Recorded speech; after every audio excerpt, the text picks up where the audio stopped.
don't welcome people to revolutions, because revolutions are tough. But this revolution, or these revolutions I'm talking about, is revolutions in paradigms that people had over history, and they are changing in a revolutionary way, and all because of science and technology. Now, science and technology are powers that man has in their hands. When I say man or woman, I mean, but the human race have to make life different. And just look at 5 years ago, things are different than now. I wouldn't say 50 years ago. Things change very fast, and they keep accelerating in that. And there is a good saying that someone said, that technology enables us to do things that we could not do otherwise, or even think of doing. It's beyond our imagination. I invite you to enjoy today's session as well as part of the revolution in science and technology paradigms. This is the first EIU Technology and Science Symposium, and Dr. Stephen Daniels and myself, Dr. Stephen Daniels of the Physics Department, the Chair of the Physics Department, who is working with me in this, want this not to be the first and the last. We want it to be first in a series of symposia that would follow up with the movement of science and technology and our lives. It's my pleasure to introduce to you our speaker for today, and I always introduce him as a hero. I say we have a hero amongst us. He went to Iraq and came back, thank God, and not only came back, but he came with rich experiences that he is willing and lovingly sharing with others as well. If I say Officer David Closson, I would be confining him to an officer, but he is larger than this. He is a thinker, he is a researcher, he is a human of understanding, and I wouldn't take much time to introduce. He's a producer also of videotapes, and he is an actor. You will find him a rich personality. So without much ado, I'll give him the podium, and I'm sure you will be enriched and blessed by his presentation. So please join me with... My presentation style is pretty laid back and conversation based, so don't be afraid to raise your hand and participate. All right, so we're going to talk about social media and law enforcement. We don't have a remote clicker, so just bear with me here. I guess that's not going to do it. All right, let's try it this way. All right, so campus safety patrol. What makes you guys feel safe here on campus? Just throw it right out there. Anything? The blue emergency phones? Does that help a little bit? What about knowing that there's a police department nearby? That helps. Seeing officers out on patrol in the squad cars? What about walking around on foot patrol? Yeah, so all of the above, knowing that they're out there. What about seeing an officer parked out in the middle of a parking lot? How does that make you feel? Yeah, not so much. Okay. Does anybody know police officers here on campus? Yes. Does that make a difference? Do you feel like you believe in the police department a lot more when you actually know an officer or two? Have that personal face and name attached to the department? It does make a difference. It definitely does. So with that, that's what talk about things that make students feel safe. It's seeing the police officers. It's actually knowing them. It's adding that bit of humanity to the badge, to the uniform. Knowing that there's an actual real person there, that we're not just a robot out to arrest everybody. All right, so when do students interact with the police? Throw some out there. We've got some housing staff here. I'm sure you can come with some pretty good ideas. We'll save those stories for afterwards, never mind. Overall though, when you think about interacting with the police, it's either when you're a victim, a witness, or a suspect. On a college campus, when do you think students interact with the police the most? Usually it's a negative time. It's usually when they're a suspect, they're involved in something. And does that formulate a good impression of the police department? No, it keeps things pretty negative. They really won't like us. So now we want to talk about community-oriented policing. It's a big term that everybody hears about and nobody really knows what it is. What is community policing? It's going out and just hanging out with people that are sitting on their front porch or on the front steps of Doudna? Yes, it can be, but it's really a bigger picture. So we're going to go through the definition real quick. It's built on partnerships. It's working with the community members. A big picture idea here. All right, and then problem solving. These all relate together. Basically, the police department as a whole, the organization, needs to make it a priority to work together with the students, the staff, the faculty, the community to solve problems that they're facing. It all just relates right there. And if you notice, community-oriented policing, abbreviation COPS, right here, community, organization, and problem solving, COPS. Good way to remember it. All right. So now, like I was saying, the foundation is built on the partnerships with the people we serve. So how can we improve those relationships? How can we have more positive interactions with students? Anybody have any ideas? Root beer pong.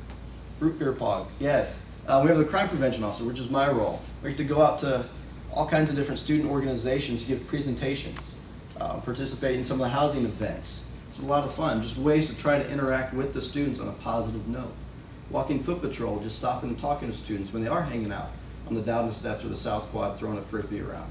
So there's some ways that we can improve our interactions with the students, but we're kind of limited. All right, so in order to go talk to the students, obviously you need to know where the students are at. So what are some places students will actually spend their time here on campus? Hopefully the library all the time, right? That's where everybody's going to be. What about like the rec center? Food courts? Maybe about residence halls. Do students tend to hang out and socialize in residence halls? What do you guys think? Yeah, I'm totally picking on you. Yes, residence halls. Right. So what are some limitations with that? When you're at the rec center and you're, 2.5 miles in on the treadmill, do you want a cop to come up and just start talking to you saying, hey, how's it going? Having a good semester? Not really. When you're at the food court, you're usually sitting there with your friends, talking about the projects you're working on. You're busy, you're doing something. So with that, students are preoccupied. It's not necessarily a good chance. It's hard to break in and have a good, genuine conversation with somebody because they're doing something, right? Do you want to be interrupted when you're in the middle of studying? No, not really. So there's kind of limitations there. But also, there might be 200 people in the rec center during the busy time, maybe 250 even. But can a police officer go talk to all the students that are there working out? Is that likely? No, you can't reach that many students, maybe 5 to 10.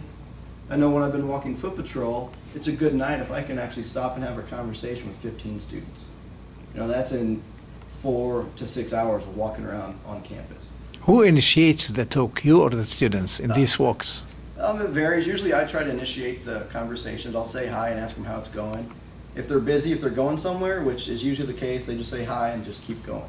But it's hard to actually stop somebody and say, hey, how are you doing today? But so there's limitations, limitations to the reach that one officer can get for those face-to-face contacts. So what are some new ways we can overcome this? All right, so now, how many people have a smartphone? Yeah, I know you guys do too. Well, then it's smarter than me still. Mm-hmm. Everybody has a smartphone, it seems like, especially college students. You're plugged in 24/7. You're always online. You're going to be checking Facebook, checking Twitter, checking your text messages, emails. You're always tied into something. You're always multitasking. And that really just comes right back to what we were talking about. When you're at the rec center, you're going to be doing something. You're going to be occupied. All right, so where are students spending their time? Where do they go to get the news and current events? For the younger people in the crowd, where do you get your news at now? Do you go to foxnews.com or CNN, or do you just check your Twitter feed or Facebook feed? Twitter feed, yes, exactly. Younger generations are getting their news from social media now, rather than go to the old-fashioned newspaper or to watch the news on the TV. How much do younger generations really want the news or seek the news? What news? Let's ask them. I do, but I work for a newspaper, so I might be. So that's your life. Yeah, yeah. Research shows that, in general, students aren't being taught to be good citizens in a democracy. So we're not taught to seek out that news and seek out that information about our government. But a handful of us. You can follow CNN. And So how much in the student's body would say a tsunami in Japan or earthquake in Mozambique?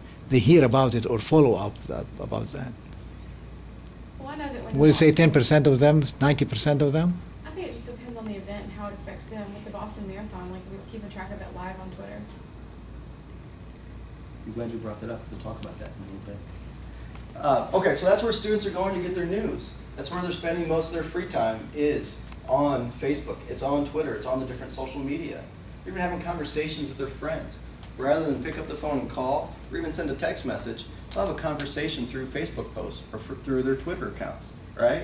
Yeah, that's just the way the world's going these days because everybody is so connected in.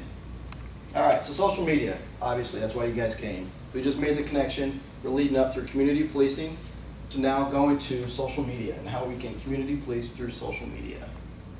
Here's a quick little chart. Got this from the Pew Research Institute. You can tell these are from last year, I believe December of 2012. Yes. Notice how many people are on Facebook and on Twitter. The bulk of college students have a Facebook account, right? I mean, you could probably go around and ask, do you have a Facebook? Do you have a Facebook? They're all going to say yes. You know, and Twitter is actually growing in popularity as well. So you want to reach out and touch specific demographics even, you can target and use what social network site you want to use to try to reach out and interact with that specific demographic. There's a lot of possibility here. There's a lot of possibility. And if this is where students are spending all their free time, and probably some of their class time and work time as well, why not go out and talk to them there? All right, so it gives you a little breakup as far as Facebook. It's interesting. What age groups in college? This one right here. Seems like that's where the students are at. And then Twitter, my graphic got cut off a little bit, so sorry about that. But again, age group. What age group? Right here, 18 to 29. College student age group, right? Yeah, exactly. So that's where our students are at. All right, so here's some Twitter stats I pulled from connectedcops.net, and they're from last year as well. So these are even outdated as far as Twitter. So a lot of police departments are really starting to embrace Twitter. And what are they tweeting?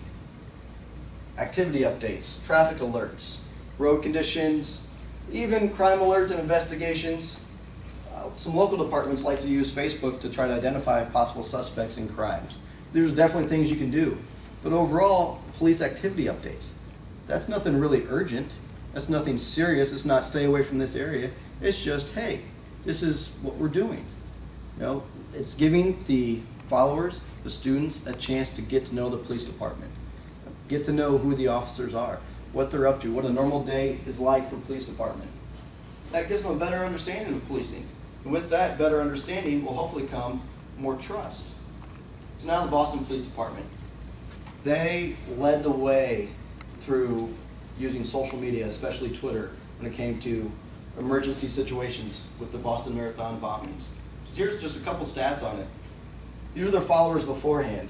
This are their followers right afterwards. They went from 54 to 332,000 followers. It's a big jump up, right? Does that highlight the desire for people to be able to follow departments on Twitter, on Facebook? If that many people were following, I mean, Val, you said you were following them on Twitter, right? Really? Seen them, Yeah. but yeah. So they're out there and they're using it. They really paved the way and set the foundation. So now it sort of shows an importance, you know. The students, the citizens, they like this. They want to see police departments on Twitter. They want to be able to follow them.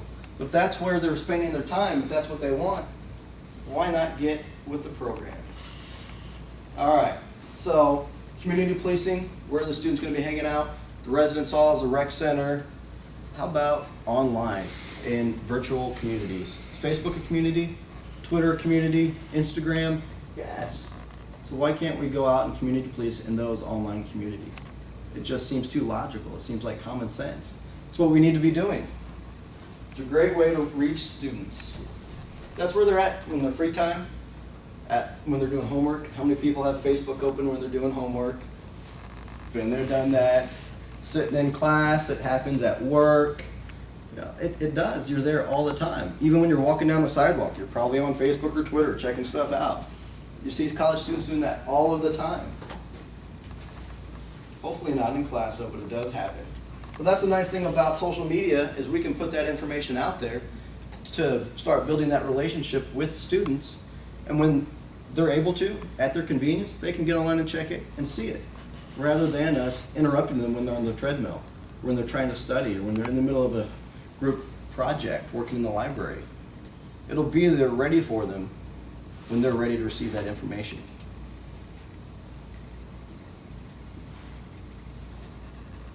All right. You guys have a question? Yes. How does that, the use of social media time, some police agencies have, on university campus now have alerts when something happens. Like I get an alert that somebody's using my credit card somewhere. Is it set up to do that here? No, it's not. I'll get into actually what we're doing here for social media in a little bit. A lot of departments now, though, will do that. They'll tie in their emergency notifications. If there's an active shooter, if there's a bad accident even, at an intersection, to stay away. That kind of level, you need somebody monitoring your social media 24/7. That we don't have that capability at Eastern right now. Hopefully it'll work up that way. Because that is the thing when it comes to emergency situations, getting that information out to the people that need it the most, the quicker the better. If everybody has a smartphone and they're checking their social media all the time, they're going to get notifications, they're going to know, they're going to get a lot quicker. Emails, sometimes people won't have their emails update right away. It might be every hour, every 3 hours. Social media, they're always there. They're going to be checking it consistently. So why not put that information there and make it available to them? All right, so what are some things we can share? Questions. Great way to engage the students. One department I saw, they have a little Twitter, little dolls, their bird. They had a big push where they asked the population, the citizens, what should we name it? It's a great way. Just get them involved. Or what color do we want to paint our new squad cars? Which paint scheme do you like better, the black and white or all black? Emergency information, we talked about that. We can put that out. Traffic, parking, road construction. Does anybody try to drive down 9th Street? Yeah, it would have been nice to actually get something to let you know what's going on there. Yeah, of course. Homecoming had the parade going on. One thing that we shared here was the roads where you can't park. You know, students aren't necessarily picking up the Journal Gazette to read the parade route information, the parking information, but they are going to be checking Facebook and Twitter. So we put that information out there so they would hopefully see it and wouldn't have very many issues. And I don't believe we had to tow any cars this year. All right, there's a few more things we can put out. The list is endless, but these are just a few things. Education, campus safety tips, some fun ways you can do this rather than just saying, hey, don't drink and drive. Get creative and put fun spins on it. Pictures are always fun, great way to engage students. Everybody loves seeing pictures and videos online. And with that, we'll get into what we're doing as well. University events. One thing that I've done is share other departments' activities. If they've got this going on, homecoming. Shared a lot of the homecoming activities. When I was working a football game, I was almost live tweeting the football game and sharing all that information. It's a great way to get the department involved across campus. All right, and then investigations. Can you identify this suspect? So we're looking for this kind of vehicle. You think Amber Alerts. Again, the quicker you can get that information out to as many people as possible, the more likely you are to figure out who it is and catch them. There's crimes that have been solved or people that have been identified within minutes of hitting social media. Because you think about it, if you put it out there and people start sharing it, you're reaching 5,000, 10,000, and even more in just a matter of time. It's really quick, and it's very effective. All right, what about officer awards and success stories? Saying, hey, here's a pat on the back, good job. Think that increases morale within your department? Makes officers want to go out and do more public recognition, saying, hey, you're doing a great job. That was an awesome arrest you made. Yeah, of course. All right, so what are some good ways to engage the students with social media? We got some experts here. What do we do? Put pictures of students doing good things. Pictures of students doing good things? Yes. One thing I like to do, pictures of officers and students together, having that positive relationship, that positive interaction. Yeah. What about, well, we'll just skip the point. I'm working up to, what about like a virtual ride-along? This is an idea I really like, and I've actually been working with housing staff to try to do a joint tweet-along. It's a virtual police ride-along. It's a lot of fun. How many people want to go on a ride-along with the cops? A lot of people think that'd be pretty cool, right? But is it feasible to take everybody? No. But this is a great way to get the community involved and let them know what we're actually out there doing, what we handle on a daily basis. Instead, they'll just make up their mind and say, oh, they're just writing parking tickets, that's all the cops do. No, we're actually out there showing them what we're doing. There's one department that I really like, they've been doing this a lot now, is the Arlington Police Department. They did a big joint tweet along. all the departments were involved. They used the same hashtag, and it was a lot of fun. They would even talk back and forth with each other and engage the audience. People could ask questions. It was just a lot of fun. There's actually been 2 global tweet-alongs now, too. So it really is going big picture, big scale. All right. So here's just some things I pulled off of their Facebook talking about their big, their big tweet-along. This is their little Twitter bird here. They post pictures, but as you know, there's no license plates or there's not pictures of the actual suspects, so they're not really breaking any privacy violations or anything along those lines. But it's still showing what we're out there doing. We're actually doing work. It's a great way to market the police department, let them know what good work we're doing to serve the community.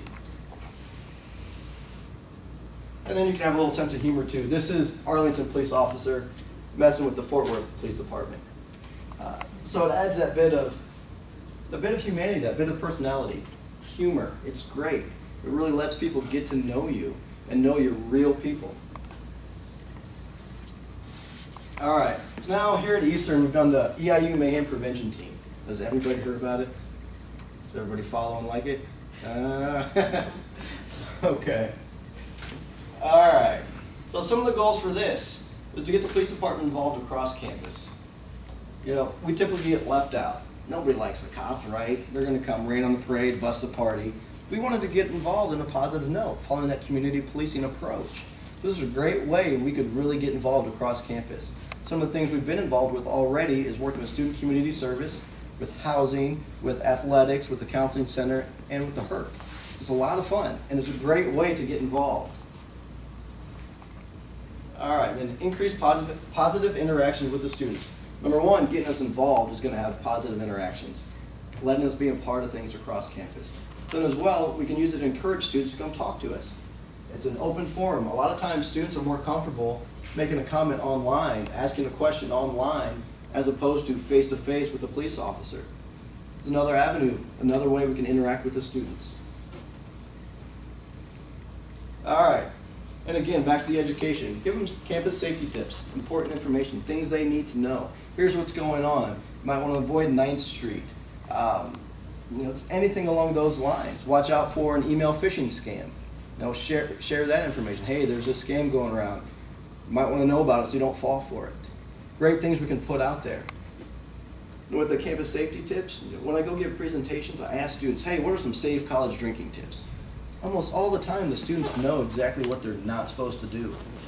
But this is another great way we can just give them a friendly reminder on a Friday night before they're going out. You might stop and think, oh yeah, I probably shouldn't do that. It's another great way, because you know they're going to be checking Facebook and Twitter on a Friday night, especially if they're going out to socialize. Okay, and then increase the trust and knowledge of the police department. That's what stems from getting to know the police officers, getting to know the police department. It really comes from the community-oriented policing approach. All right, so this is one way we got involved across campus. I'll check the volume.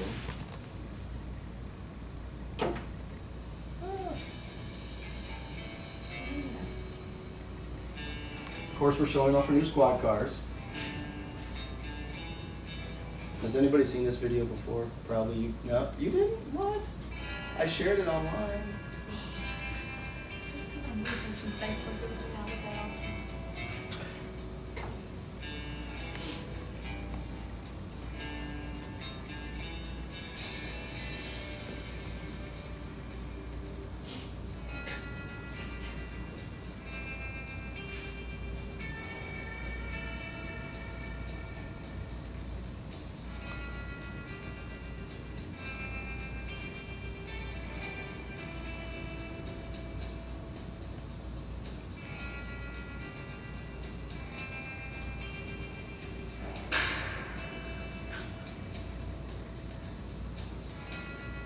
They didn't really give me a shot, but I did get a free donut.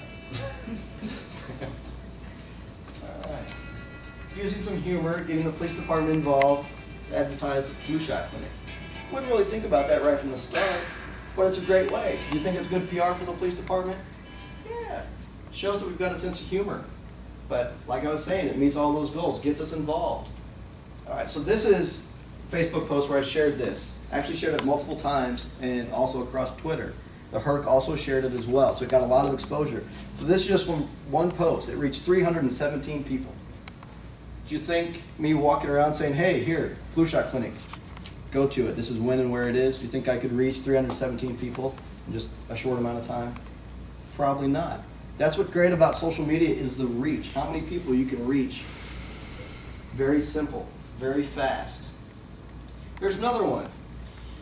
First 3 people to find EIU Officer Closson on foot patrol and mention this post get a free 1 gig USB drive. Spread the news, campus safety. Reached 229 people.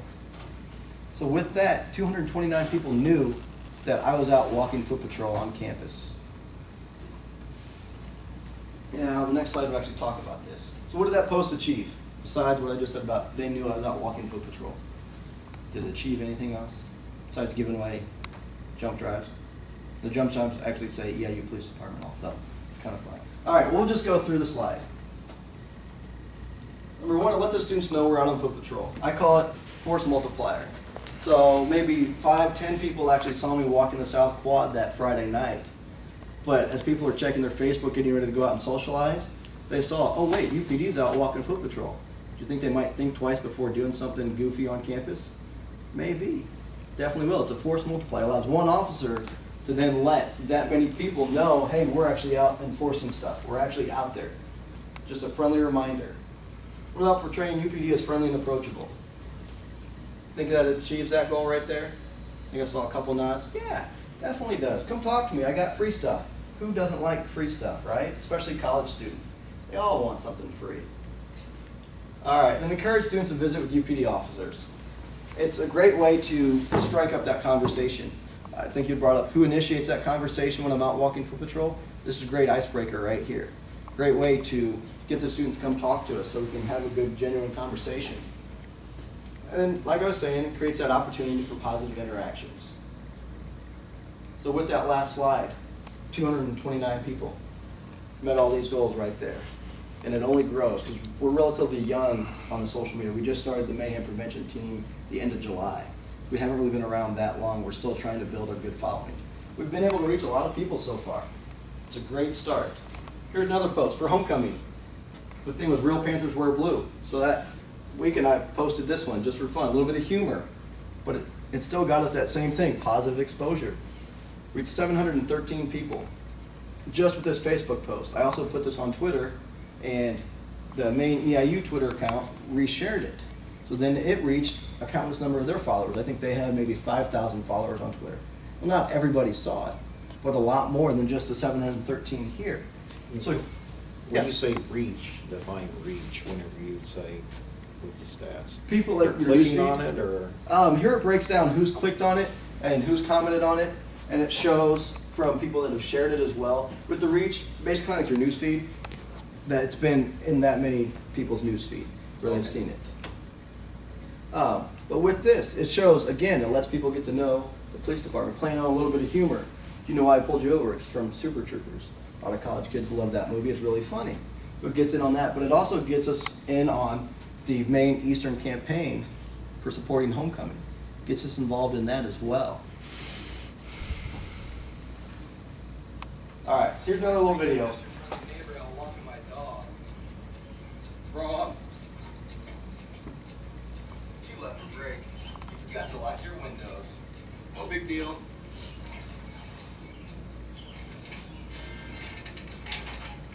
Thanks for helping me do my shopping this year.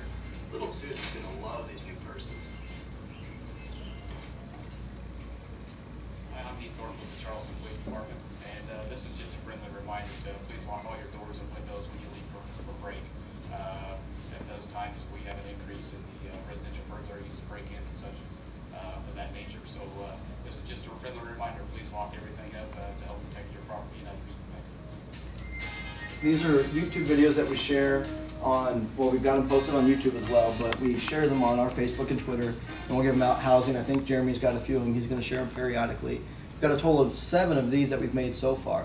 It's a fun, just quick little commercial type way to get out a campus safety tip. You know, lock your windows and doors before you leave for break. Things along those lines. I've got another one coming up also just to give you an idea. But it's a great way to get exposure. Show that we've got a little sense of humor, but still have that educational approach. serves multiple things and gets other departments involved as well. It actually is a team. School night. I want to have some fun. Sounds like these guys know how to party. Let's go.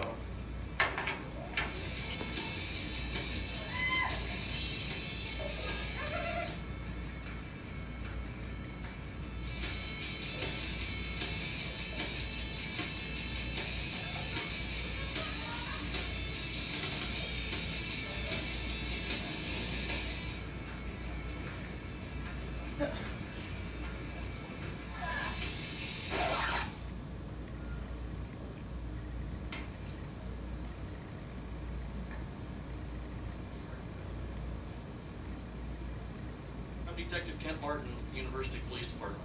If you don't want the cops crashing your party, keep the noise level down, keep your gathering small, and know everyone who's attending your party. Just another fun little video. Another thing, another way to reach the students.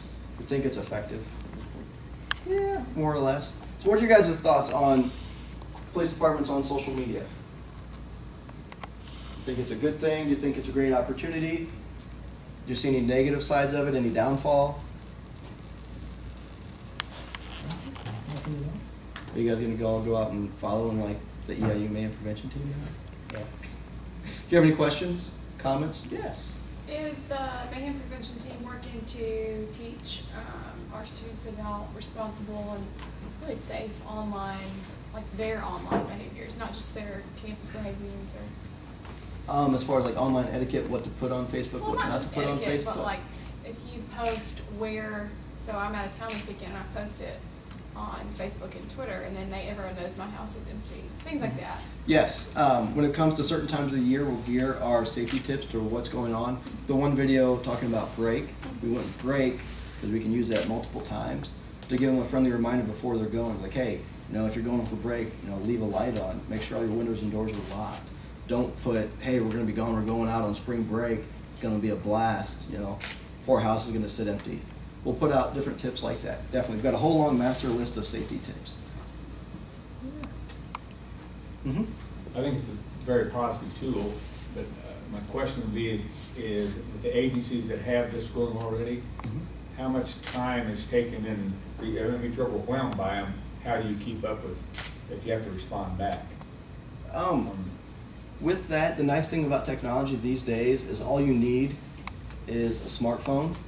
A lot of the departments will have somebody that works on it full time that manages their social media, but they'll also have officers that are a part of that team. So when they're out on patrol, they'll be checking it and monitoring it as well. And you can set up notifications, so if somebody posts or comments, they'll tell you what's going on. And that way you can get in and check it real quick. But it really takes a team to do it on that large scale. I mean, the thing about it, putting on information is one way, but once you get people responding back, they expect something to come back to them, like acknowledging they responded or something, or they sent something in. Yeah, that's one of the big things is to engage the students, engage the followers. Even if it's just liking their comment, because it'll pop up and tell them the police department or so-and-so liked your comment. It's kind of cool, when the main EIU account shares somebody's tweet or their post, the students probably, they all smile like, yeah, that's awesome, EIU shared it. So that interaction really does help build that relationship. It's an important part of it, is to at least let them know that you do see their comment. Well, you can disable comments too. I know that CPD did that to avoid further controversy and a couple issues. So depending on, that might not be so beneficial for you, but. I received an email from an organization last night that commented on a presentation that was given here, so it took me on the Eastern site. I'm not very computer intelligent anyhow.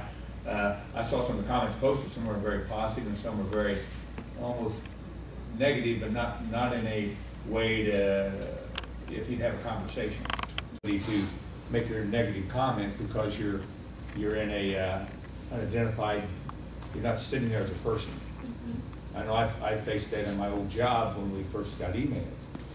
And employees would have confrontations or disagreements on emails back and forth and stuff. And whereas if they were in person, there was no way, there's a hard way to control that. So I guess my thing is after seeing those things last night is having a way to block those out there, and then we have the technology to do that. With that, when it comes to negative, approach it.